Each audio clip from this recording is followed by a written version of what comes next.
мэндийг хүргэе. За би тэгэхээр нөгөө ярддаг бууландаа сайхан ярих гэж сууж байна. За тэгээд хажуудаа би ингээд цай авчихсан сайхан сууж байна. Өнгөрсөн бичлэг дээр ууж исэн шигээ яг сайхан юм нөгөө Италианы шүл лимоно гэд цайгаа уучихсан ийм хөөхөн өөрийнхөө нэртэй аяганд уучихсан сууж байна. Энд дэр харж байгаа УКО гэж байгааз энэ манай Паскалийн аав ээж нь миний төрсөөр надад бэлгэлсэн ийм хөөхөн аяга байгаа. За тэгэхээр энэ удаагийн бичлэгээр юу ярих гэж сууж байна вэ гэхээр би нөгөө арьс өнгөөр ялгарлах үзлийн талаар ингээд ярина гэд хэлсэн дээ тий. Яг тэр талаар ярих гэсэн чинь надад ингээд олигтой тийм цуглуулсан туршлага муршлах ч юм уу те яг ингээ бичлэг болоход орчхоор нэг тийм мэдээлэл зэдэл ч юм уу тийм хүн байхгүй байгаа учраас би ингээл өөрийнхөө бүр ингээл те за би одоо тэр талаар заавал бичлэг хийнгээл бусад бичлэгнүүдэд хойшлуулаад айлтана гэж бодоод ингээд орхицсан байгаа хэзээ нэгэн цагт яг тэр момент нь ирээд те за одоо тэрний талаар бичлэг хий да гэж бодсон үедээ л тэр бичлэгийг хий гэж бодлоо. За ингээд миний сүүлийн үед бодогдоод байгаа нэг надад ингээд бодогдоод байгаа нэг сэдв байгаа байхгүй юу. Тэр нь юу вэ гэхээр сэтгцийн эрүүл мэндийн эмнэлэгт ажиллах нь юу ямар байдаг вэ гэдэг талаараа та нарт хуваалцъя гэж бодсон байхгүй юу. Яг ямар байдггүй те яг манай монголчууд сэтгцийн эрүүл мэндийн төв гэж ер нь бодохоор яг галзуу хүмүүс л гэж боддог байх гэж би бодоод байгаа. Одоо яг шараад гэж ярьдаг штэ те ягаад тэгэхээр тэр эмнэлэг маань өөрөө шарааданд байдаг учраас шараад гэж нэрлэдэг те би бол германд ирэхээс өмнө энэ талаар ямар ч мэдээлэлтэй байгаагүй заяо шараад гэж сонсохоор угаасаа яг галзуу хүмүүс гэж боддог байсан. Угаасаа ч одоо л яг энэ сэтгцийн эрүүл мэндийн анхаарах гэдэг чинь дэлхийд даяар бүр ингээд нэг юм чухал сэдв болоод байгаа шүү дээ тий. Тэрнээс болоод ингээ амиа морлолт амар их үүдээд байгаа учраас яг энэ чухал юм байна гэдгийг дэлхийн нийтээр айгүйх ойлгож авсан болохоор энэ сэдв их чухал болж байгаа гэж би бодож байгаа. Тэгээд монголчууд ч гэсэн ер нь ингээ баг багаар яг ойлгож эхэлж байгаа гэж бодож байна тий. Тэгээд би яг өөрөө одоо ийм сэтгцийн эрүүл мэндийн эмнэлэгт одоо сувлэгч байгаа хаус билдинг хийгээд одоо бас ажиллаж байгаа хүний хувьд те миний үнцэг одоо миний ойлгож ухаарж байгаа зүйл яг ямар байна гэдэг талаараа сайхан сууж агаад ярий гэж бодож байна. За тийм түрүүн хэлсэн чинь би болохоор яг тийм сэтгцийн эрүүл мэнд те сэтгцийн эрүүл мэндийн өвчин гэдэг талаараа ерөөсөө мэддэггүйсэн заяа энд ирээл яг сувлэгч байгаа хаус билдингийг эхлээл ер нь нэг юм жоохон зах зугаас нь мэддэг байсан.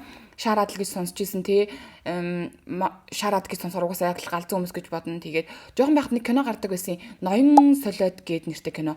Гол дүрд нь нөгөө бэмб цагт жүжигч мэдэн штэ тэр ах тоглосон. Тэгээд тэр ах чи ингээ яаж яагаад ч үлээ нөгөө дайсных нь хүмүүс нь тэр ахыг ингээд дарж авахын тулд шаардны имлэг рүү оролцдог шүү дээ. Тэр яг хэсгээс нэг харуулсан нэг баахан юм цагаан хувцастай ийм хүмүүс ингээл тэр ингээл шал одоо үүд мүдээр ингээл эргэлдэл явж байдаг шүү дээ. Ер нь ингээл нэг юм жоохон аймаар доо ч юм уу те. Би яг тэрүүгээр л ингээд төсөөлчдөг гэсэн байхгүй яг ингээл үнэхээр л галзуу хүмүүс л тэнд байд юм бэ гэж бодоод те. Аюултай ч юм шиг те. Тэгж харуулдаг гэсэн шүү дээ. Тэгээд өөр манай хажуу талын хурш айлын нэгч байдаг гэсэн байхгүй юу ингээл амар гоё яаштай нэг чим 50 орчим насны нэгч заяа. Тэгэл ингээл таалаж марлал байхаар айгуу гоё штэ тэнгүүтээ хавар болохоор тэр жирээсээ гэрээсээ гарч ирдэг байсан байхгүй юу. Тэгээд гэрийнх нь тэр хүнийг ингээ бас ингээ гэрт нь орчдөг байсан. Тэг ингээ заримдаа ингээ гудамжинд таарлтахаар гэд айгуу бүр ингээ жирийн байдгаас шаал өөр болцсон ингээл өөстөг гэсэн баг ингээ галзуурцсан гэд явж идэг байхгүй юу. Тэгэхэд хавар болохоор өвчин хөдөлсөн гэд хүмүүс их ярьдаг байсан. Тэгээд монгол ч гэсэн ерөнхий ярьдаг штэ хавар болохоор хүмүүсийн өвчин хөдөлждөг гэ тэ. Тэгээд өлөрл мөлөр солигдохоор тэгдэг мэддэг гэж ярьдаг байсан. Тийм. Ер нь бол нэг миний ойлголт бол нэг эмхүүл байдаг гэсэн заяа. За тэгээ би ингээ германд ирлээ. Сувлэгчийн хаус билдинг сэтгцийн яг ийм эрүүл мэндээр одоо гүнзгийрлсэн ийм эмнэлэгт хийж байгаа штэ. Тэгээд эхлэнгүүд би чи ингээл амар ойлголттой болж эхэлж байгаа хгүй. Би чи ингээ зөндөө олон тасгуудад бас дадлага хийсэн. Тэгээд манай эмнэлэгч болохоор яг Дортмундынхаа одоо манай энэ байгаа хотынхоо ер нь хамгийн том сэтгцийн эрүүл мэндийн эмнэлэг гэж явдаг. Ер нь Дортмунд ч гэлтгүй энэ манай НРВ мужид ер нь зөндөө олон салбартай амар олон эмнэлэгтэй тим эмнэлэг гэж явдаг байгаа. За тэгээд ер нь бол ийм дөрвөн ийм том бүлэг байдаг заяа ийм сэтгцийн эрүүл мэндийн хувьд. Ерөнхий сэтгцийн эрүүл мэндийн тасаг одоо ерөнхий эрүүл мэнд 1 гэж явдаг. Эсвэл ингээ 2 гэж явдаг. Эсвэл ийм донтолтой хүмүүс гэж байгаа. Эсвэл ийм хөвшин хүмүүсийн сэтгцийн эрүүл мэндийн одоо ийм бүлэг гэж байгаа заяа. За би болохоор ер нь бүх тасгуудууд дээр бүх бүлгүүд дээр нь ажиллаж үзсэн зөвхөн донтолттой хүмүүсээс бусад. Гэтэ ерөнхийдөө тэнд ингээд ямархуу байдгийг ер нь бол мэднэ манай хичээл дээр ингээд заадаг байсан байхгүй юу. За ийм хүмүүстэй ажиллахад ийм зохиолд нь тэгээ манай найз бас тэнд ажиллаж байсан байхгүй юу. Тэгээ би ер нь ингээд зах цугаас нь ингээд сонсч ийсэн. Тийм байгаа. За одоо миний ажиллаж байгаа тасаг болохоор тийм ерөнхий эрүүл мэндийн одоо өвчтэй хүмүүсийн 1-р тасаг гэж одоо ерөнхий германаар хэлчихээ заяа. allgemeine Psychiatrie 1 гэж явдیں۔ Тэр нь болохоор одоо ерөнхий сэтгцэн эрүүл мэнд 1 гэсэн үг. Энэ бүлэгт нь ямар хүмүүс орох вэ гэхээр одоо депресстэй хүмүүс орно заяа. Эсвэл ийм Persönlichkeitsstörung буюу хувь хүний сэтгцийн эмгэгтэй хүмүүс ордог байгаа. Энд нь одоо ямар юмнууд ордог гэхээр borderline Persönlichkeitsstörung ч юм уу те. Ийм borderline гэдэг чи одоо ийм хүнээс ийм амар их анхаарал татсан ийм ер нь borderline гэж ийм хүмүүс байдаг байхгүй юу. Ингээд байн өөрсдөө гэмтээгээд байдаг. Тэгээд энэ нь болохоор ийм анхаарал татах, хүний анхаарлыг татах ч юм уу те. Тийм одоо зоригтой ч юм уу. Би ер нь тэр ийм өвчтөе хүмүүсийг ер нь бол ойлгодгүй. Ийм өвчтөе хүмүүстэй ажиллахаас амар хэцүү байдаг заяа. Байцсан жагаал ингээд өөртөөгөө зүссэн байна те. Эсвэл ингээд ойрлж хашгираал тэрүүгээр ингээд явна ч юм уу те. Надад ингээд ер нь ажиллаж чадахгүй төрлийн хүмүүсийн нэг юм 2 3 төрөл хүмүүс байгаа. Тэрийг би ингээд бичлэгийн төгсөлт яриа заяа. За тийм borderline Persönlichkeitsstörung хүмүүс ер нь эсвэл ингээд dissociale Persönlichkeitsstörung хүмүүс ер нь тэд нар одоо яадаг вэ гэхээр ингээд бүх байгаа дүрм журмын эсрэг ингээд байдаг заяа. Бүр ингээд яг асоциал гэж ярьдаг. Германд бол ази гэж ярьдаг заяа. Ингээд яг л ингээд бүр ингээд диссоциал заяа. Бүх л ингээд байгаа нийгмийн хим хэмжүүрний эсрэг ингээд байх гаддаг заяа. Тийм хүмүүс гэж бас байгаа. Эсвэл bipolar störung гэж байгаа. Энэ болохоор одоо Монгол та нар гээд гэмт хэргийн подкаст юм уу сонсдог бол мэдэх бах те. Bipolar störung bipolar disorder гэж англиар хэлдэг юу лээ.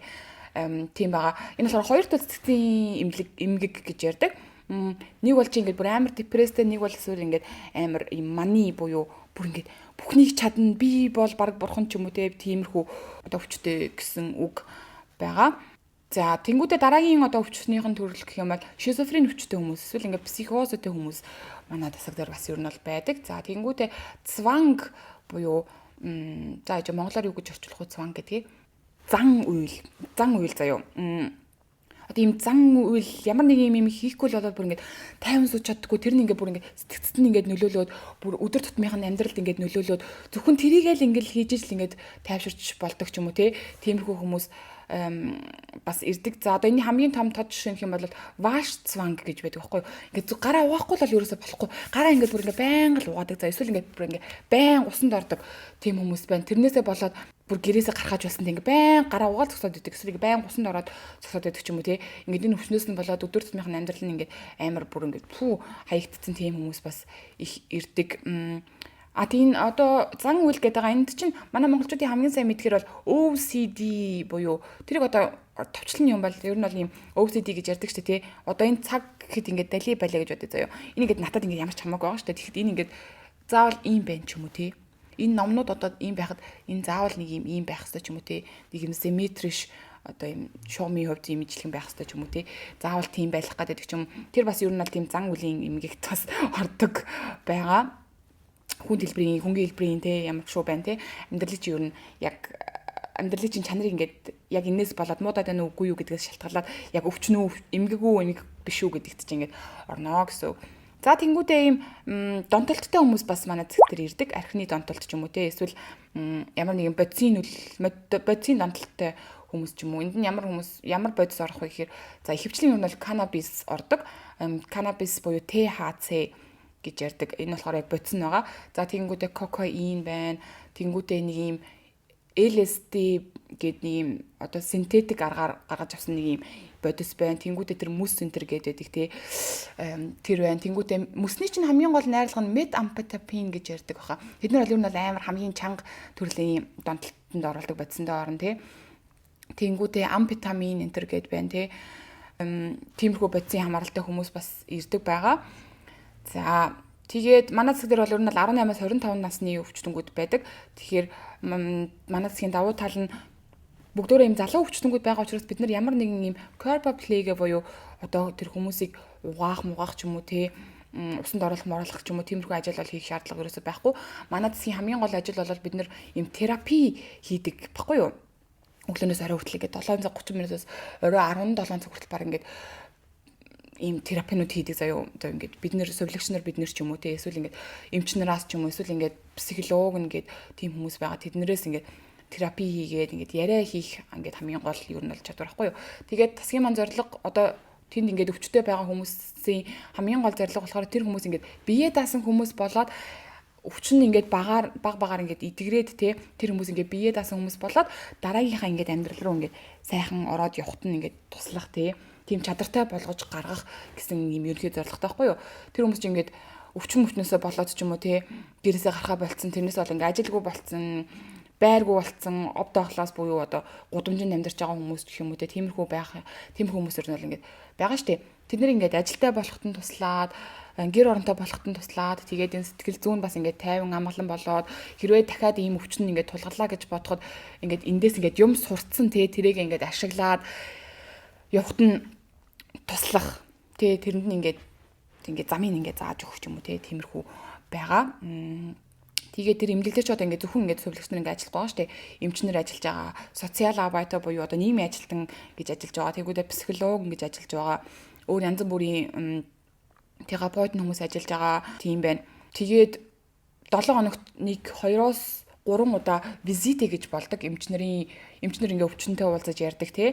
За одоо асуудал чи юун дээр байна? Ямар юм энэ нэмийг ууснаас хойш одоо ямар өөрчлөлт гарч ийн гэдэг ч юм уу те манай тасаг дээр байгаа өвчтөнгүүд бол хөвчлэн антидепрессива буюу одоо депрессний эсрэг юм уудаг эсвэл антипсихотика буюу нойголептика гэж ярьдаг одоо шизофрен өвчтэй хүмүүс ч юм уу те психозотой хүмүүс тийм юм ууж уудаг байхгүй юу тийм юмнууд ууж эхэлдэг. Тэгээд өөр одоо тэр биеийнх нь шинж байдлаас шалтгаалаад тэр хүн витамин D-ний дутагдaltaй байна уу яаж юм те тэгээд нөгөө донтолттой хүмүүс байгаа шүү дээ. Архины донтолттой ч юм уу тиймэрхүү хүмүүс нөгөө архиа уухгүй байгаа дахаар чинь нөгөө тэр зүйлийг ингээ хүсэл чинь ингээ бүр амар их штэ. Тэгээд чи ингээ бүр дандаа арх уудаг байжгаад нэг өдөр тэр архийг ингээ уухаа болчлоо гэж бодоход тэр бие эргэтэн чинь ингээ тэрэндээ дасцсан тэрийг ингээ нэхэж эхэлдэг байхгүй юу. Тэрнээс болоод биеэс үүдэлтэй ингээ асуудлууд шалтгаалж эхэлнэ. За тэр нь юу гэхээр чинь төсний даралтын нэгдүгээс ингээ амар их болж эхэлнэ. Зүрхний чинь цохилт ингээ бүр амар их өндөр болж эхэлнэ. Тэгээд бүр ингээд уухаа болчлоо гэж бодоход эхний 1-2 өдөртөө ч юм уу те зарим бүр ингээд экстрем тохиолдолд хүнд тохиолдолд тэр хүмүүс ингээ хин юм харж эхэлдэг. Делия болж эхэлдэг. Делия гэдэг нь юу вэ гэхээр одоо дэс уугын тэрд болох ч юм уу те ингээд байгаа орчин нөхцөлөө мэдэхгүй болох ч юм уу те тэгээд ингээ хин юм харж эхэлдэг заяо. Тэнд нэг юм жижиг амтан гүгдэн гэдэг ч юм уу те тиймэрхүү юм болж эхэлдэг. За тэгээд бүр үнэхээр амар хүнд нөхцөлд юу болдог гэхээр тэр хүмүүс юм камф анфал болж эхэлдэг. Одоо нэг татдаг ундаг хүчтэй хүмүүс байдаг шүү дээ тий. Яг тэр шиг гэсэн үг. Тэр хүмүүс ингээд татаж унаж эхлэн нөгөө боцоо хөрөлгүй болоод эхлэнгүүд. Тэгээд тэрийг ингээд сайн анхааралтай аваад байж байхгүй бол тийм таталт уналт чинь 5 минутаас дээш болоод эхлэх юм бол чиний үхэх магадлал амар өндөр болно шүү дээ. Ягаад тэгэхээр чиний одоо лүнг уушигч ингээд байнгын таталтанд байгаад эхлэх юм бол амьсгал бүрэнгүүд авч чадхаа болоод чи амьсгалын дутагдлалд ороод ч юм уу эсвэл ингээд зүрх чинь ажиллахаа болоод ч юм уу те одоо ингээд уушиг чинь сайн агаар авч эхлэхгүй ингээд байнга таталтанд байгаад байгаа юм бол тархины чи эсүүд агаар авахгүй болж эхлээд үхчихэж эхлэн штэ 5 минутаас дээш болох юм бол ингээд амьд эрсдэлтэй тиймэрхүү юунууд болж эхлэн заяо. Тэр мэр ингээд амар анхаарч явах хэрэгтэй. Тийм донтолттой хүмүүс юм оксацепам гэдээ бас юм уудаг байхгүй юу? Тэр нөө боцоо өрүүлэхгүй байгаа учраас тэр бодисных нь боцоо ингээд бүр бие чинь ингээд нэхэ болох хүртэл нь тийм имээр ингээд докторжуулж эхэлдэг байхгүй юу? Тийм юм уудаг байгаа. За тэгээ өөр уудаг юмнууд ч одоо юу юм дээ? За ер нь бол тиймэрхүү юмнууд байна заяо. За тэгэнгүүтээ манай тасаг дээр байдаг бас ер нь жоохон хэцүү өвчтнүүд гэх юм бол borderline хүмүүс байгаа. Тэгээд нөгөө амиа хорлох бодолтой хүмүүс бас амар хийрдэг байхгүй юу. Тэгээд тэр бодлыг ингээ байхгүй болохын тулд ингээ яриагаар л ингээ хийж эхэлж байгаа байхгүй юу. Бид нэр ингээ 7 хоногт өвчтөн болгонтой нэг 30-аас 1 цаг орчмын яриа ингээ заавал хийх ёстой тэрийг ингээ системд документийг нь болгож оруулах ёстой гэдэг байхгүй юу. Тэгээд тийм нөгөө амиа хорлох бодолтой хүмүүс ч юм уу эсвэл нөгөө borderline өвчтөй хүмүүс чинь ингээ хүний анхаарал за амиа хорлох өвчтөй хүмүүс л биш заяа. Тийм borderline өвчтөй хүмүүс чинь ингээ хүний анхаарал ингээ амар авах гэдэг байхгүй юу. Баян ингээд бүр бидний суудаг хүрэн дээр ингээд баян байдаг заяо. Инглээ теглээ гэж байждаг. Тэгэл тэд нартай ингээд яриа хийх болно. Тэгээд нэг яриа хийхээр ингээд 30-аас 1 цаг орчим болно ч юм уу те. 30 минутаас 1 цаг орчимж болно гэх юм уу. Тэгээд нөгөө амиа хорлох бодолтой хүмүүстэй чинь ингээд бид нар баян ингээд контакт авчих хэрэгтэй. За тэр хүний тэр бодол нь одоо яг тэнд байна уу? Тэр хүн тэр бодлоосаа ингээд энэчнээ ингээд салж чадж гинүү гэдэг талаар нь ч юм уу те. Тийм бас яриа хийх шаардлагатай болдог. Тэгээд хөвчлэн тийм амиа хорлох гээд байгаа хүмүүсийн одоо хийдэг үйлдэлүүд гэх юм бол гараа ингээд зүсэж эхэлдэг заяа ингээд ер нь обофлеклих гэж хэлдэг. Одоо ингээд зөвхөн ингээд дээдсгийн ч юм уу тий ингээд зүссэн. Тэгээ эсвэл ингээд гуяа ингээд зүссэн байдаг ч юм уу тий. Тэдний одоо яагаад тэгээд байгаа юу н гэхээр зорилго нь вэ гэхээр тэр нөө амиа хорлох бодлоо аплинг нь болж байгаа гоо ингээд сарниулж байгаа гэсэн үг. Энэ бол тэгээ өөрийгөө гэмтэж яана гэдэг чинь ингээд хамгийн муу одоо орлогоо дагаад тэр одоо өөрийгөө сарниулах энд нь зориулаад бид нар ийм skills гэж байдаг байхгүй юу?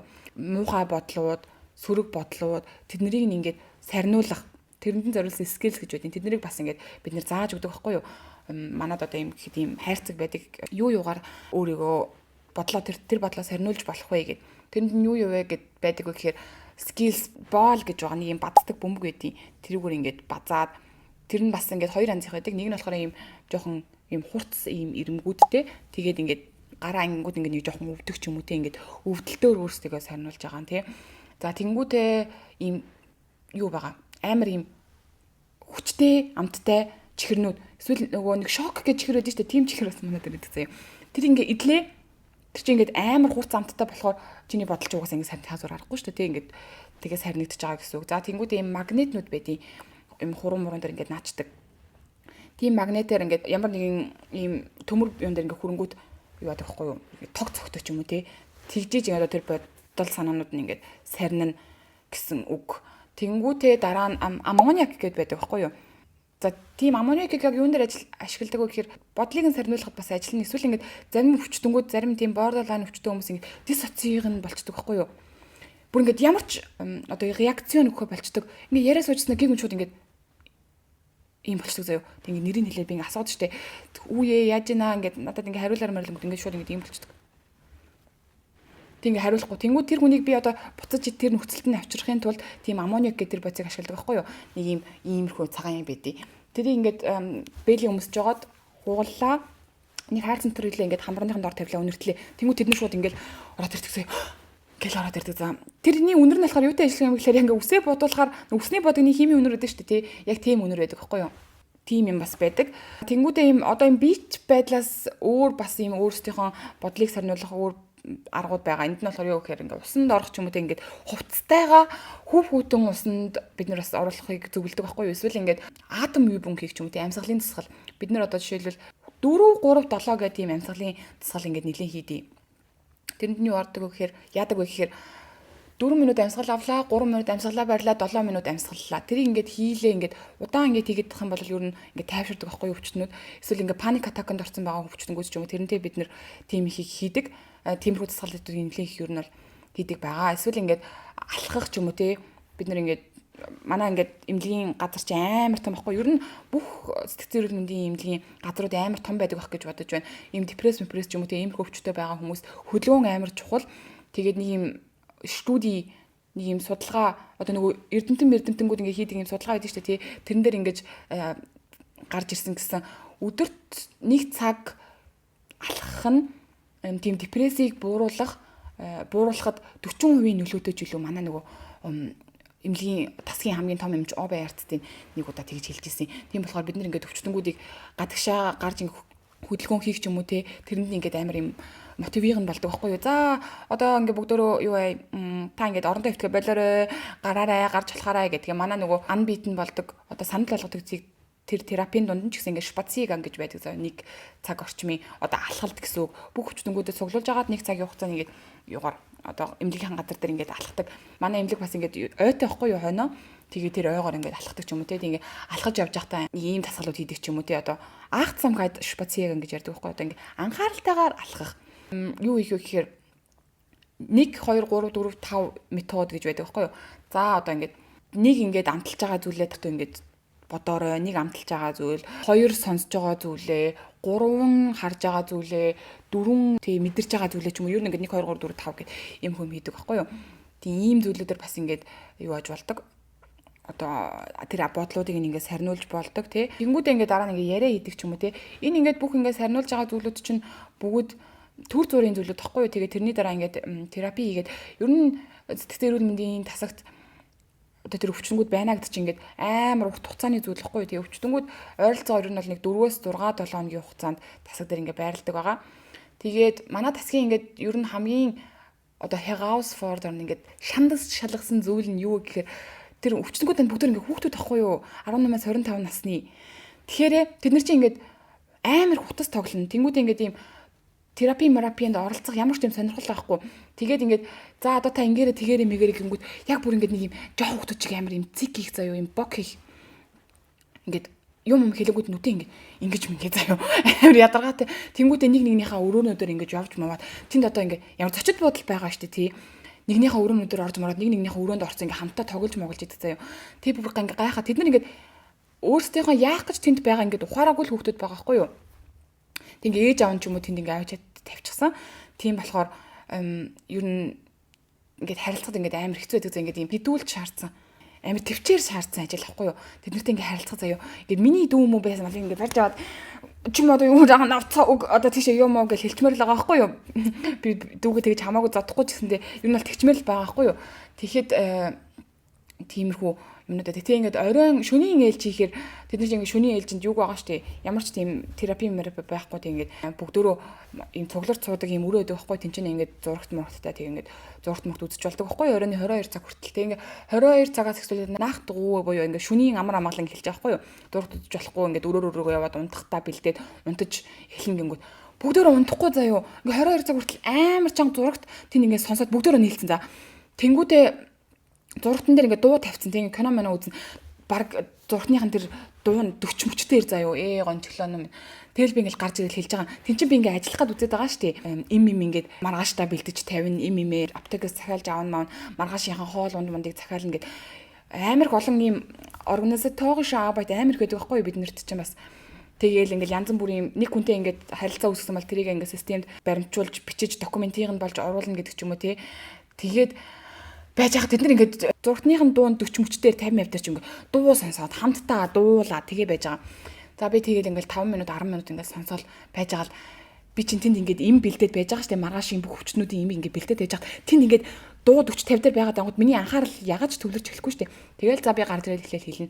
За энэ дуу чинь ингээд арай болохгүй шүү. Та ингээд жоохон та нар ингээд басгаарай гэж хэлэнгүүт хөөх ингээд басгадیں заяа заримдаа.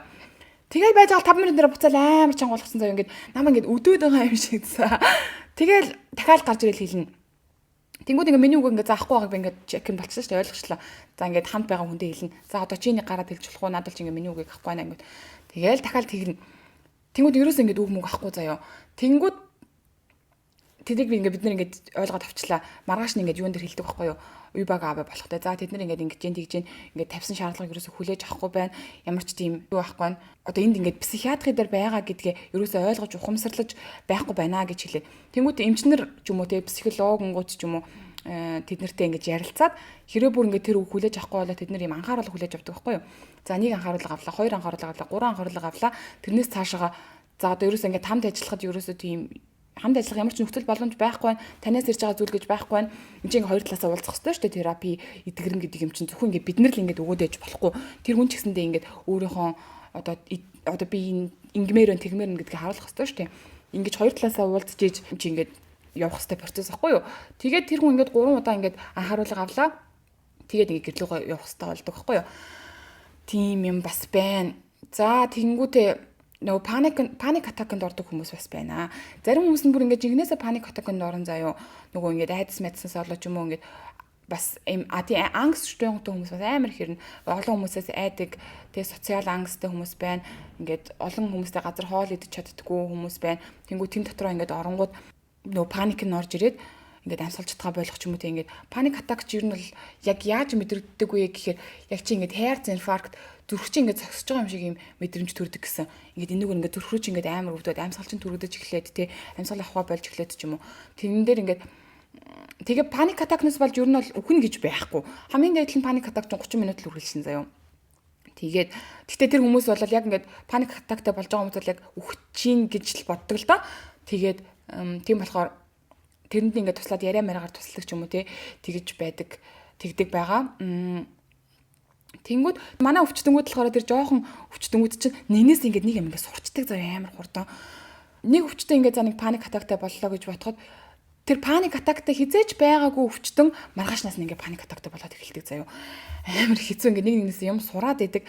Тэгэнгүүтээ нэг өвчтөн ингээд вүүд аус буух буюу одоо ингээд амар одоо өөрийнхөө уур уцаарыг дарж чадахгүйгаас болоод тийм ингээд нэг жижигхэн ситуац, жижигхэн үйл явдал ингээд уурыг нь хүрчлээ гэж бодоход ингээд хан ман руу зөхөх ч юм уу тийм ямар нэг юм авч хийдэг ч юм уу гэх тиймэрхүү юм ер нь бол хийж болохгүй юу юуны явцад терапийн явцад. Уу яг бүр үнэхээр тэгээ тийм явдал гарчлаа. Тэгэхэд тэрийг ингээд хурж ирээд ярилцах хэрэгтэй байхгүй юу? Тэгэхэд ингээд хан ман руу ингээд зөхөж махад өөрийнхөө гар марыг ингээд гэмтээждэг байхгүй юу? Тэнгүүд бид нар чинь гар мараа ингээд гэмтээжлээ цус мас гарчлаа гэхэд өөр эмнэлэг рүү амт авч мавж ихэн зураг мурганд орох хэрэгтэй болд ингээд амар их ажил үүсдэг байхгүй юу. Тэгээд одоо тийм болцсон мэл угаасаа тийг хийхээс зур аргагүй. За нэг өвчин тэгээд яачлаа гэж бодоход нөгөөтгнөөс ингээд сураад авчин заяа. Тэгвэл ингээд дараагийн өвчтөнгүүд нь дараагийн 3 4 өдрүүд ингээд хан манны эсрэг ингээд цохиж мохиод ингээд ёо заримдаа ингээд бүр үнэхээр төвчээр салж шаар цайжлаад үнэхээр гарч ирэн заа. Гэхдээ би бол өөрийнхөө тасаг дээр ажиллахдаа бол үнэхээр амар дуртай байдаг заяа. Заримдаа ингээд үнэхээр амар хэцүү өдрүүд байдаг л да. Заримдаа би ингээд бүхэл бүтэн антвортон буюу одоо хариуцлагыг авах шаардлагатай өдөр ерөнтэй ингээд янз бүрийн хүмүүстэй ажиллана. Заримдаа уг нь л өглөөний ээлжинд ингээд 3 хүн ажиллах хэрэгтэй, өдрийн ээлжинд 2 хүн ажиллах хэрэгтэй, шөнийн ээлжинд ингээд 2 хүн ажиллах хэрэгтэй байхгүй. Тэнгүүд заримдаа өглөөний ээлжинд ингээд хоёулаа ч юм уу те. За надтай хамт ажиллахаас нэг хүн ингээд өвчтөй болчлоо. Тэнгүүд flex pool гэж манай хэмжээ дээр байдаг байхгүй юу. Тэд нар болохоор ингээд нэг юм хүмүүс байгаа тийм ингээд яг сувлагч хүмүүс тэгээд нэг газар ингээд нэг хүн хэрэгтэй болох юм бол тэр flex pool-ээс хүн ирж ажилладаг байхгүй юу. Тэгээд ингээд бүх тасаг өдөр ажиллах боломжтой нэг юм хүмүүс байдаг гэсэн үг. Одоо яг манай тасгаас биш хүн ч юм уу. Тэнгүүд өчтөр би одоо ингэж байхгүй юу. Өглөөний ээлжтэйсэн би. Гурвал ажиллах хэрэгтэй шүү дээ. Тэнгүүд ингээд хоёул олчиж байгаа. Тэнгүүд би ингээд тэр яг манай тасгаас манай одоо стационоос ингээд ганцаархан хүн байгаа байхгүй юу. Одоо тэр тасгийнхаа үйл явц бас бүх юмыг мэддэг хүн гэсэн үг. Одоо ингээд ганцхан бий байгаа. Тэнгүүд тэр flex pool-оос ирсэн нэг хүн байгаа байхгүй юу. Тэр хүн чинь ингээд манай засгийн талаар юм мэдэхгүй шүү дээ. Ерөнхийдөө ингээд нэг одоо ажилд маань туслах үүрэгтэй нэг хүн ингээд ирж байгаа байхгүй юу. Тэнгүүд хамгийн том хариуцлага ингээд над дээр ирчихэж байгаа байхгүй юу. Би одоо ингээд бүх зүйлийг мэдээд бүх хүмүүсийг ингээд одоо ингэрэ тэгэр одоо тэнгэрэ тэгэр гэж тэгстэй болж байгаа байхгүй юу. Йоо бүр ингээд амар. Тэнгүүд өчтөр би ингээд пауза хийх зав байхгүй ажилтсан байхгүй юу. 2 цаг гээл ажил тараад бушуухан байрлал гарч байгаа юм чинь. Тэгээ 3 өдөр байсан болохоор эмчийн одоо үзлэг ч юм уу тийм эмтер визит гэж байхгүй байсан. Тэгсэн ч гэсэн ингээ амар хэцүү. Нэг 2 хүн гэрлөөгөө явах хэрэгтэй болж байгаа. Тэнгүүд ингээд бүх бичиг цаасныхын ажлыг ингээд бэлдэж өгөх хэрэгтэй болно. Тэнгүүдээ тэр хүмүүс гэрлөөгөө явчингууд нь тэр орыг ингээ бэлдэх шаардлага л байхгүй. Дараагийн өвчтөнд зориулаад тэр орыг ингээд хуулж аваад одоо хэрэгжилжсэн ор хөндлөлийн даваа маа бүгдийг ингэж аваад ор морыг ингэ дезинфецийг нариутгаа тэнгүүдээ дараагийнх нь шинэ ор хөндлөлийн даваа мааг ингэж хийж мэйгээд тэгстэй болдог байхгүй юу. Тэрийг яг би өөрөө их шаардлагагүй л тэр нөгөө юу байгаа сайн дурын ажил хийж байгаа хүн байгаа эсвэл ингэ нэг хатуу би байсан заяа. Нэг сайн дурын ажил хийж байгаа хүн тэгээд нэг хатуу би байсан. Тэгээд тэр flex pool-ийн хүн тэгээд би байсан аахгүй юу. Хэдийгээр ингээд дөрүлээ байгаа ч гэсэн тэр атсуу би тэгээд сайн дурын ажил хийж байгаа хүмүүс чинь ингээд өөрөө дуу мэдээж юм хийж болохгүй болохоор заавал бүх юмыг надаас асуух хэрэгтэй болно заяа. Йой.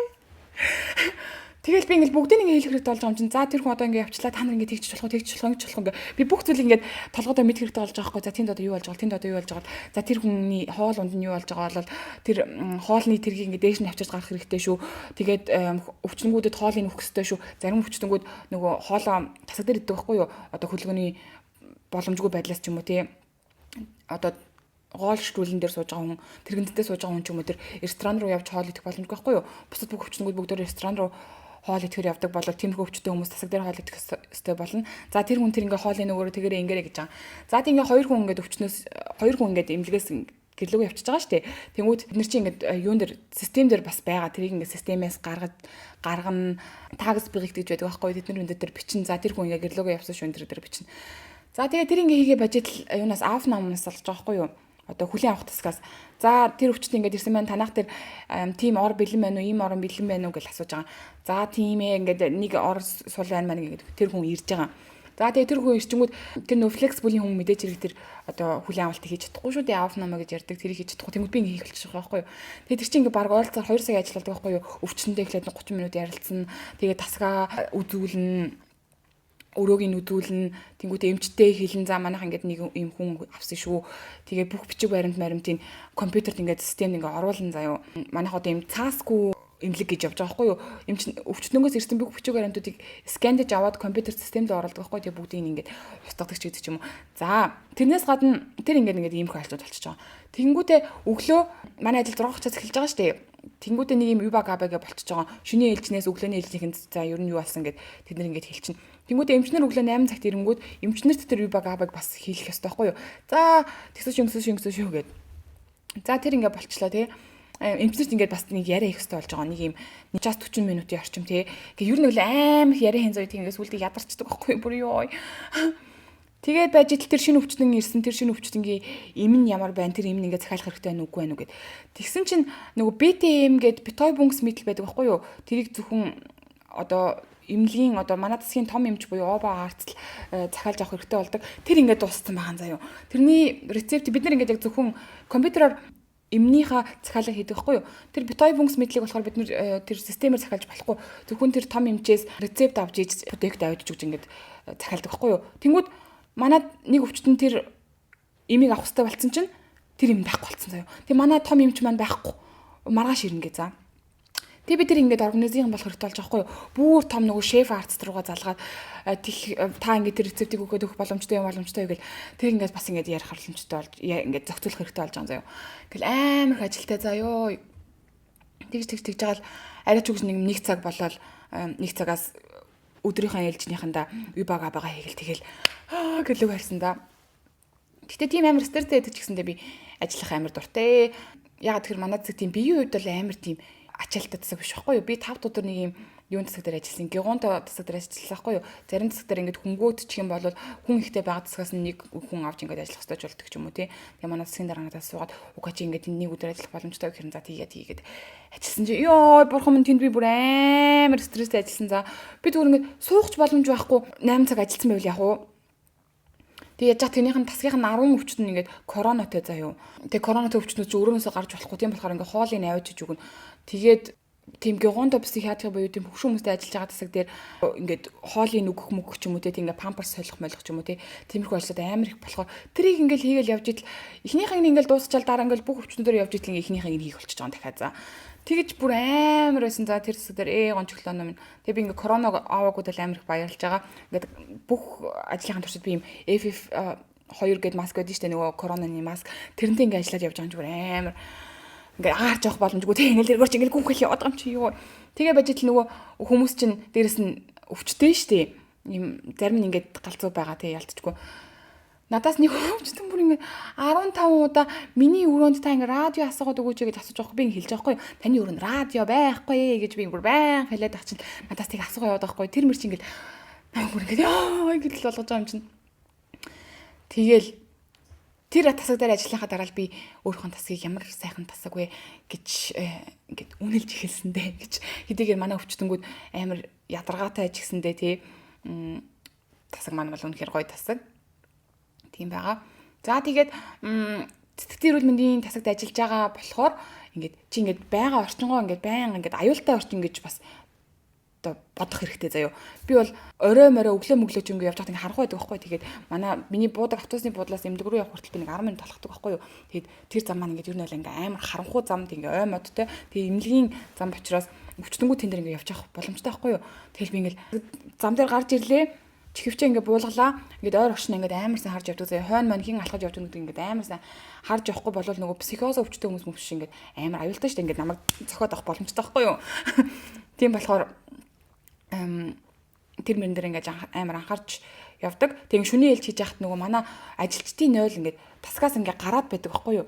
Тийм болохоор тэр мөрлөө явахтаа хүртэл ингээд би ингээд хойд хурдхан амар сайн анхаарч явдаг заяа. Тэгэхгүй бол доотлолт ч угаасаа тийм яг психоз, шизофренчтэй хүмүүсийн тасаг байгаа юм чинь тэд нар ингээд дээшээ гараад ирэх боломжтой болохоор ингээл 0 малан бүрлэг дотор мотроос нь ингээд чойжилдаг цаа тийхүүл ингээд айгаад байгаа юм чинь 0-од гараад ирсэн чинь нэг хутгатай хүн зогсож ивэл би одоо тийм яах юм бэ тий өөрийгөө хамгаалж чадахгүй. Тэгээд хэрвээ тийм үнэхээр ийм аюултай байдал гарах юм бол бид нар ингээд бидээ байнга ийм утас авч явж байдаг байхгүй юу. Тэр утсан дээрээ ийм аюулын тохиолдол гарсан үед дарах юм төвчлөр гэж байдаг. Тэнгүүд манай бүх тасгийн хүмүүс ингээд мэдээд намайг олж ирэх боломжтой гэсэн үг. Гэхдээ тэр хүн ингээд намайг алдсан байлаа гэхэд тэр тусламж ирээд ч оройтсан байна л да тий. Гэхдээ яг одоо өдний хүртэл тийм тохиолдол гарсан юм бол байхгүй. Бүр үнэхээр амар тийм хүнд психоз тий шизофрен өвчтэй аюултай өвчтэй хүмүүс бол бүгд ийм шүүхийн ийм юутай ирдэг байхгүй юу? Бичгтэй. Энэ хүн ингээд өөртөө ч аюултай, бусдад ч аюултай тийм болохоор ингээд психикаги гэдэг юм бичгтэй ирдэг. Тэр нь болохоор ийм хаалттай, гэршлоосон нөө хаалганы ийм хаалттай байдаг тасагт орно гэдэг ч юм уу тийм бичгтэй бас ирдэг. Эсвэл ингээд одоо биткойн спешлист гэж ярьд юм да. Одоо зарим хүмүүс чинь нөгөө өөрийнхөө эрүүл мэндэд анхаарал тавьж чадахгүй учраас тэр хүмүүс нэг юм хүнтэй байдаг байхгүй юу? Тэр хүн одоо тэр хүний эрүүл мэндийн талаар анхаарал тавьж одоо тэр шийдвэрүүдийг гаргах эрхтэй гэдэг ч юм уу те. Тэгээд тэр хүний биеийнх нь нөхцөл байдал нь бүр үнэхээр өөрт нь амар хүчцүү байгаад тэр хүн ингээд амиа алдах боломжтой байх юм бол тэр шийдвэрийг гаргах боломжтой хүн нь нэг юм шийдвэр гаргаад тэр хүн ийм бас битгоинс бишлүүс гэдэг тийм бичгтээ ирээд ийм юутай хаалттай засагт бас байдаг байхгүй юу? Ягаад тэгэхээр тэр хүний эрүүл мэнд ингээд аюултай нөхцөл байгаа шүү дээ. Тийм болохоор бас ийм хаалттай засаг руу ингэж явдаг байгаа. Тэгээд миний ажиллаж байгаа засаг болохоор Five Village буюу бүгдөө сайн дураараа ирсэн ийм өвчтөе хүмүүсийн засаг болохоор тийм амар аюултай үйл явдал гарах магадлал амар бага гэсэн үг. Гэтэ нөгөө манай эмнэлэг дээр чинь тийм янз бүрийн өвчтөе хүмүүс байгаа учраас тэг өвчнөөсөө болоод ч юм уу тийм намайг ингээ гэмтэх боломжтой учраас би ингэж ийм айдастай жоох ингээд байдаг байхгүй юу. Тэг ингээд бид нэг ингээ баян утастай явдаг гэсэндээ тэр утсан дээр ингээ байж байгаа тийм дохио ирдэг байхгүй юу. Өөр засаг дээр ингээ тийм аюул гарлаа тэднэрт ингээ шаардлага тийм ингээ тэр өөр засаг дээр ингээ аюул гарлаа тэр хүмүүс шаардлага хэрэгтэй боллоо бид нар ингээ бүгдөө гүөх хэрэгтэй байдаг байхгүй юу. Тэднэр дээр ингээ очиж ичээ тусламж хэрэгтэй байх болно. Тэгэхгүй бол тэр ингээ хамт ажиллаж байгаа хүн маань ингээ аюул учирсан байж болно шүү дээ. Тэгээ тиймэрхүү тохиолдол юу нь бол амар их байдаг. Өдөрт нэг ээлжин дээр 2-3 удаа ч юм уу ингээ тасаг руу гүөх хэрэгтэй болдог. Манай эмнэлэг өргөнөл ингээ амар олон байшин байхгүй юу. Одоо 7-8 юм байшингуудаа тэгээд нэг юм байшин дотор нэг 6 тасаг ч юм уу ингээ байдаг байхгүй юу. Тэгээд яг бид нар болохоор зөвхөн ингээд өөрсдийнхөө одоо байшин дотор байгаа байгууламж дотор байгаа тасаг руугаа л ингээ гүйдэг заяа. Ягаад гэвэл ингээд тэр байшингуудын байшин амар хол байхгүй юу. Тийм болохоор бид нар болохоор зөвхөн тэрнийг байгаа байшингийнхаа яг тэр тасгнууд руу л гүйдэг. Тэгээд ихэвчлэн манай тасаг болохоор 2 давхарт байхгүй юу. 3 давхарт гэсэн үг. Тэгэхээр тэр доотлын манай доод хамгийн доотлолтой гэдэг тасаг байдаг. Тэднэр дээр ингээд хөрөөл байнга тусламж хэрэгтэй боллоо гэсэн тэр дуудлага ирдэг байхгүй юу. Тэгэл ингээд байнга гүн цаамстай нэр тэгэл тиймэрхүү юмнууд бол байна да. Гэхдээ би психиатрид буюу одоо сэтгцэн эрүүл мэндийн газарт авс бэлгэнгаа хийж суралцаад одоо энэ ажиллаж байгаад бол бүр амар сэтгэл хангамжтай байгаа. Би бусад өөр газар ямар хэцүү байдгийг гэдгийг яана уучлаарай. Бусад өөр газруудад ажиллах ямар их ачаалтай тиймэрхүү байдаггүй гэдгийг мэддэг болохоор өөрийнхөө ингээд ажиллаж байгаа бүр үнэхээр амар баяртай байгаа. Тэнгүүд манай засагч одоо нөгөө Five Village буюу сайн дураар байгаа хүмүүсийг авч байгаа тасаг гэсэндээ тийм болохоор манай хаалга угаасаа байнга онгорхой байдаг. Тэгээд одоо тэр нөгөө хаалттай тасаг гэж яриад байгаа шүү дээ. Тэгээ хаалга ингээд байнга төгжөөтэй байгаа тийм аюултай орчинд ажиллаж байгаа манай нөгөө бусад хүмүүс байгаа шүү дээ. Тийм хүмүүс болохоор тийм аюултай нөхцөлд ажиллаж байгаа акут буюу тийм яралтай тийм амар тийм аюултай нөхцөлд ажиллаж байгаа учраас бид нар сарда 200 евро гэж илүү авдаг заяа. Тэнгүүтээ тэр геронто психиатри гэдэг ааш тэр хөвшин хүмүүсийн бүр арай жоохон нөгөө хэцүү засган гэсэндээ тий тэнд ажиллаж байгаа хүмүүс болохоор 300 евро илүү авдаг. Ягаад гэхээр илүү ачааллахтай болохоор би нөгөө 5 өдрийн засагт тусалсан гэсэндээ бүр ингээд амар ачаалтай ажилласан гэдэг. Тэр тасгийн хүмүүс болохоор хөвшин хүмүүсийн засагт ажиллаж байгаа гэдэг 300 евро авдаг. Тэр ингээд амар ачаалтай болохоор тэгээ дээрэс нь хаалттай засагт ажиллаж байгаа гэдэг 200 евро нэмж авдаг. Тэгээ нийтдээ 500 евро авдаг заяа. Яг хөө бүр үнэхээр ачаалтай ажиллаж сурсан хүмүүстэй тэгээд ингээд байх юм бол тэр засагт ажиллах юм бол ингээд сарда 500 евро илүү оногдож бүр амар мөнгө шүү дээ тий. Тэгэж бас авч болохоор байгаа. Гэхдээ миний хувьд бол би тэгэж амар ачаалтай ажиллаад миний амар ядраад би ингээд ямар ч амьдралгүй очиж тийм болохоор ингээд сайхан өөртөө тухтаагаар ингэж ажиллаад тэгээд нэг хөвшин батлаа ажиллаж ивэл одоо тэгээ болоод байгаа. Тэгэхгүй ингээд тийм амар ачаалтай ажилласаар байгаа burnout болчихвол би яах вэ гэж бас хаяа боддог байхгүй юу. Тийм зэрэг ажиллаж байгаа ч юм уу тийм мөнгөний төлөө ч юм уу тийм ямар ч аз жаргал авахгүй байнга л ажилласаа хурж ирэл гэртээ үжил стресссэн тийм байгаад бол амьдрал чинь утгагүй шүү дээ. Хүн чинь бас амьдралаасаа аз жаргал тий ажилласаа ч гэсэн ингээ аз жаргал авч амьдрах хэрэгтэй шүү дээ. Тийм болохоор хэдий ингээ мөнгө нь ингээ сайхан ч гэсэндээ би тийм хэсэгт ажиллахгүй гэж бодож байгаа. Тэгээ тийм тасагнууд ингээ дандаа ингээ хүн хайцсан байж байгаа байхгүй юу? Ягаад тэгэхээр амар ачааллахтай болохоор хүмүүс бас юу н ингээл ажилласаа гараад л байгаа юм шиг байгаа. Тэгээд нэг найз маань байгаа байхгүй юу? Тэнд ажиллаж байгаа. Одоо найз гэж яах вэ? Өмнөх засаг дээр ажиллаж исэн нэг хамт ажилладаг хүмүүс тийм ингээд ажиллаж байгаа байхгүй юу. Тэгэл ингээд хамтдаа юм арай зогсож исэн чинь тэр ингээд нэг саржангаа амар шөнийн ээлж хийгээд заяа 10-15 шөнийн ээлж хийсэн ч гэлүү тий. Тэгээд дээрээс нь тэр нэмэлттэйгээ заяа сард хэдэн төгрөг цалин авсан гэж 3800 евроны цалин авсан заяа тэр нэмэлттэйг бүр амар гадтай.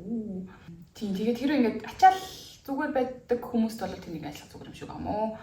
Тэгээд тийм байна. Тэгээд бидний чинь хувьд болохоор бид нар нөгөө нэг ээлжээр ажиллаж байгаа шүү дээ тий. Тэгээд ээлжээр ажилласны нэмэлт гэж бас сарда 200 евро авдаг байхгүй бид нар.